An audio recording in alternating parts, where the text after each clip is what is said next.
मैं अपने last video जो मैंने आपको भेजा है उसी को मैं फिर से उसमें कुछ थोड़ा सा विस्तार करके उसको मैं आपको बताने की कोशिश करता हूँ। मैंने आपको बताया था कि द्विध्रुव अगर एक समान विद्युत क्षेत्र में रखा जाए, हमने उससे पूर्व के वीडियोस में देखा है कि द्विध्रुव की अक्षीय और निरक्षीय स्थिति में विद्युत क्षेत्र कैसे निकलता है।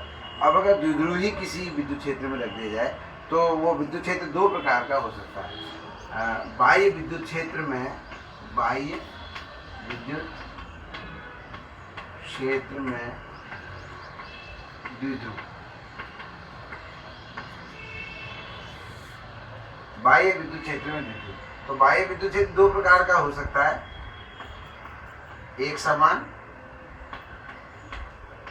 विद्युत क्षेत्र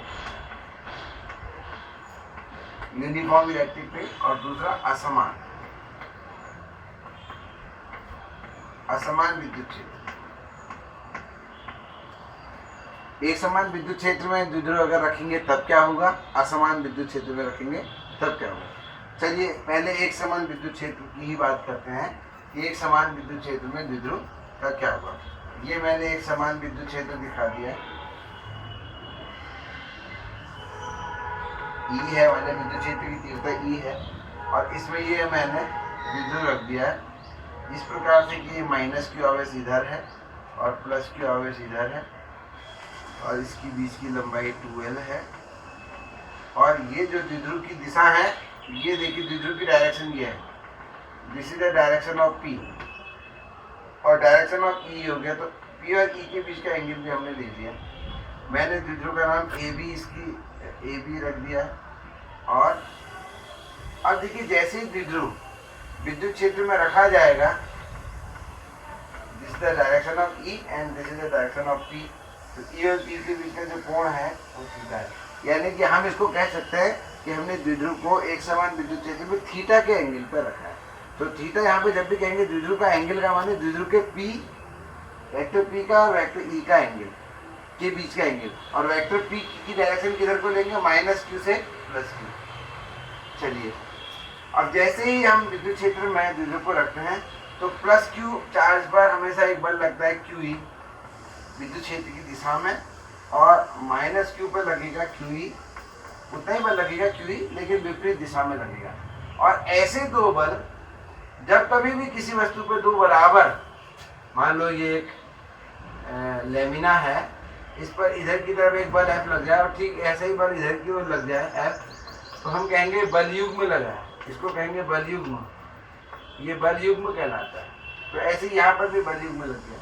और जब भी किसी वस्तु पर बल युग्म लगता है तो उसको घुमाने की टेंडेंसी रखता है, उसे खिसका तो नहीं सकता इधर उधर, क्योंकि कुल बल तो शून्य है। जैसे एक बल इधर खींच रहा है उतना ही एक बल इधर खींच रहा है, तो कुल बल शून्य है, बट ये बल इसको घुमाने की प्रवृत्ति रख सकता है, तो इसका एक बलागुण हम निकाल सकते हैं।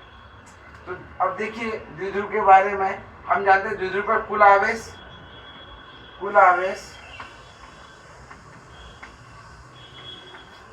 द्विध्रुव पर क्या होता है, द्विध्रुव पर कुल आवेश तो शून्य होता है, कुल बल एक समान विद्युत क्षेत्र में कुल बल भी शून्य होता है, लेकिन बलागुण होगा। क्यों होगा, क्योंकि बलयुग में लग रहा है। और बलागुण कैसे निकलता है, जैसे इस वाले केस में अगर बलागुण निकालना है टाउ बराबर, तो हम टाउ से दिखाते हैं, लैटिन जो लैंग्वेज है उसका ये लेटर है टाउ, तो ये बराबर होता है बल गुणा बलों के बीच की लंबवत दूरी। अब बलों के बीच की लंबवत दूरी माने ये है लंबवत दूरी R परपेंडिकुलर, तो R पर ये अगर हमें लंबवत दूरी पता लग जाए तो बल युग्म निकल जाएगा। तो यहाँ पर बलागुण टाउ बराबर क्या जाएगा, बल तो हो गया QE, और लंबवत दूरी क्या होगी ये, अगर मैं इसको C कह दूं तो आपकी BC, टाउ बराबर QE, और आप जानते हैं अगर ये 2l है तो ये आधार, इस एंगल को अगर मैं थीटा ले लूं तो ये आधार है, और आधार हमेशा कॉस में होता है 2l cos थीटा, और लंब हमेशा साइन में होता है 2l sin थीटा। तो आपका जो BC है वो 2l sin थीटा है, तो मैंने यहाँ पर इसको 2l sin थीटा रख दिया। ये जो आपने साइन कॉस टेन कॉट वाले पढ़े हैं, लंबवट्टे आधार, उसी से हमने इसको निकाला है। अच्छा, Q इंटू ट्वेल्व को हम द्विध्रुव का P कहते हैं, बला विद्युत आघूर्ण, तो P E साइन थीटा। अब देखिए Q इंटू ट्वेल्व यहाँ पे लिख देते हैं, P बराबर होता है Q इंटू ट्वेल्व, द्विध्रुव आघूर्ण कहते हैं इसको। ये द्विध्रुव आघूर्ण है, ये बलाघूर्ण है।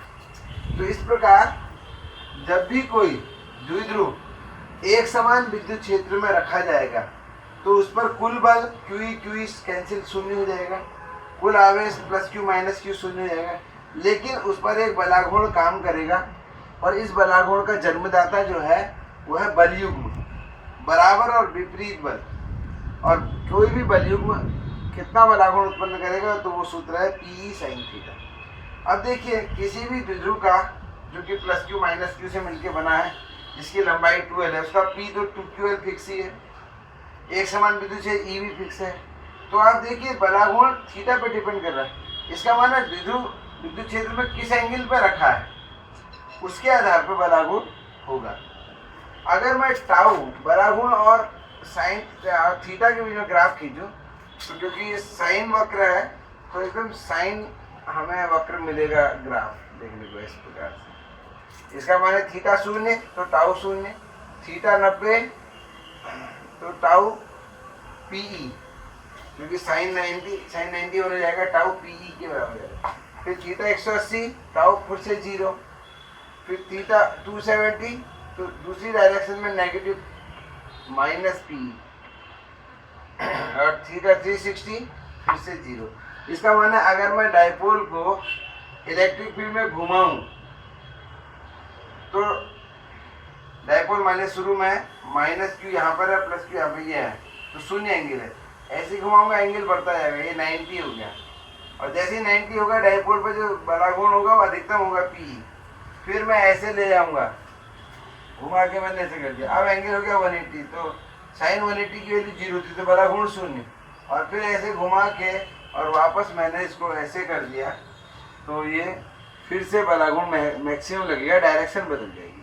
तो इस प्रकार से द्विध्रुव पर अगर एक समान हम विद्युत क्षेत्र में द्विध्रुव को रखें तो उसमें बलाघूर्ण लगेगा, और वो नहीं भी रख सकता ये डिपेंड करेगा कि एंगल क्या है। थीटा बराबर 0 और 180 डिग्री, इस पर जो बलाघूर्ण होगा वो मैक्सिमम होगा PE, और ये इसका अधिकतम मान है, अधिकतम।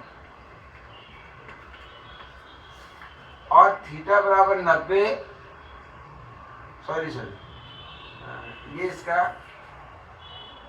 इसमें शून्य होगा, शून्य, ये न्यूनतम मान है।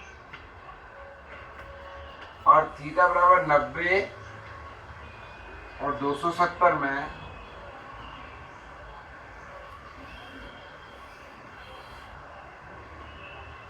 90 और 270 में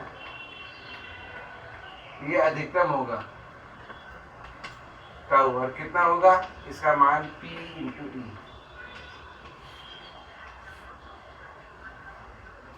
अच्छा, इन दोनों सिचुएशन को देखिए, थीटा बराबर 0 और थीटा बराबर 180 है, ये दोनों ही बहुत महत्वपूर्ण है, क्योंकि इस अवस्था में डायपोल पर ना तो कुल आवेश है, ना कुल बल है, और ना ही बलाघूर्ण है, यानी कि ना तो घूमने की ही प्रवृत्ति रख रहा है, ना वो खिसकने की, कुल बल भी शून्य है, और कुल आवेश भी, ये कुल बल है, कुल आवेश भी शून्य है। तो डायपोल इसका माने रुका हुआ है, एकदम स्टेबल है, तो इस अवस्था को साम्यावस्था कहते हैं, स्टैटिक है।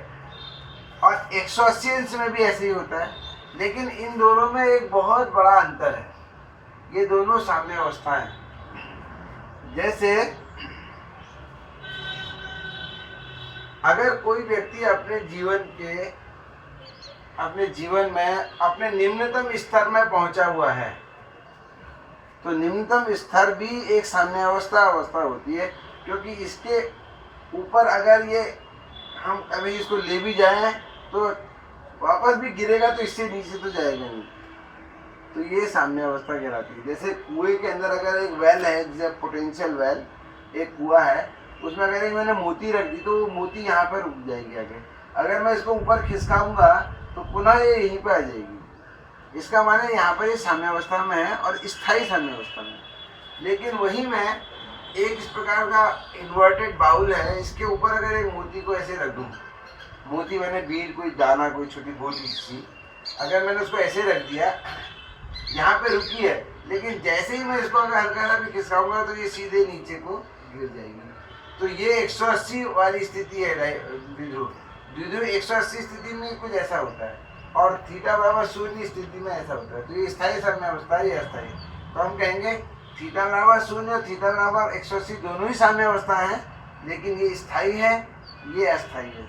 इसका माने थीटा बराबर 0 वाली अवस्था से अगर मैं डायपोल को खिसकाऊँ, ऐसे ऐसे घुमाऊँ, तो ये वापस वहीं आ जाएगा। लेकिन थीटा बराबर 180 वाली अवस्था से अगर मैंने इसको जरा सा भी डिस्प्लेस कर दिया तो ये फिर वापस वहाँ नहीं आएगा। तो इसको हम अस्थायी साम्यावस्था कहते हैं।